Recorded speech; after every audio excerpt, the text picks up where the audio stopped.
Good morning, folks. My name is David Cohen. I am Vice President of Operations here at PFL. We hope that everyone had a fantastic weekend.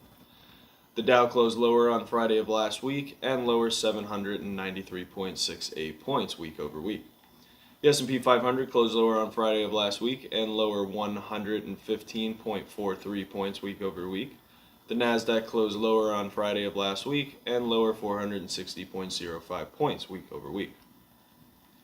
In overnight trading, Dow futures traded lower and are expected to open at 41,993 this morning, down 167 points from Friday's close. Oil prices settled higher on Friday of last week and higher week over week. WTI traded up $2.38 per barrel on Friday of last week to close at $76.30 per barrel, up $2.83 per barrel week over week. U.S. commercial crude oil inventories decreased by 1 million barrels week over week.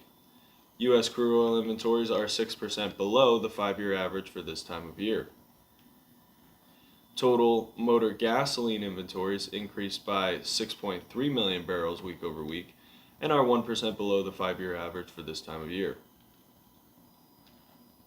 Distillate fuel inventories increased by 6.1 million barrels week over week and are 4% below the 5-year average for this time of year.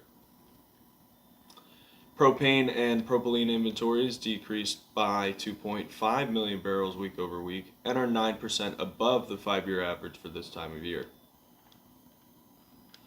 Propane prices closed at 83 cents per gallon, up 6 cents per gallon week over week and up 13 cents per gallon year over year.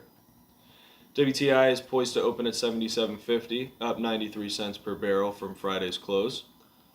Total North American weekly rail volumes were up 3.47% in week 2 compared with the same week last year. 6 of the AAR's 11 major traffic categories posted year-over-year decreases.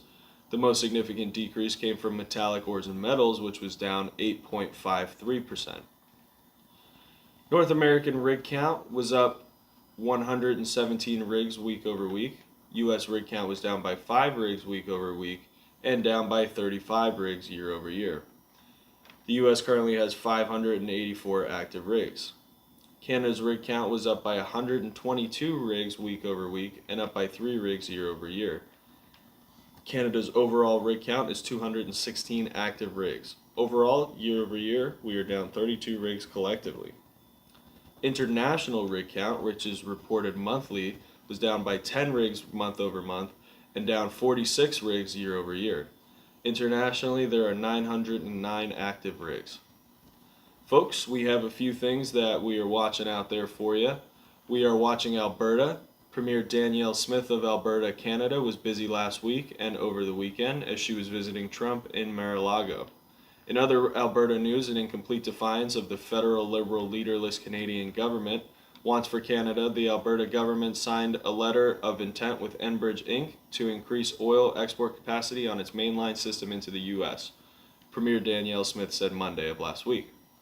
Ironically, the same day Justin Trudeau finally resigned as leader of Canada. The effort is part of the province's ambition to double oil and gas production, said Premier Danielle Smith. See PFL's Rail Report for further details. We are watching this one.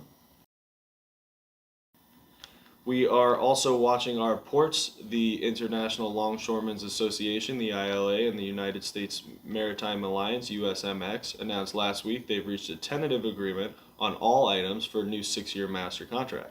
No strike on January 15th. See PFL's Rail Report for further details. We are watching key economic indicators. This week we talk about U.S. employment. See PFL's Rail Report for further details on that as well. In today's report, we also highlight the latest refinery runs, the latest import and export numbers for all petroleum-related products.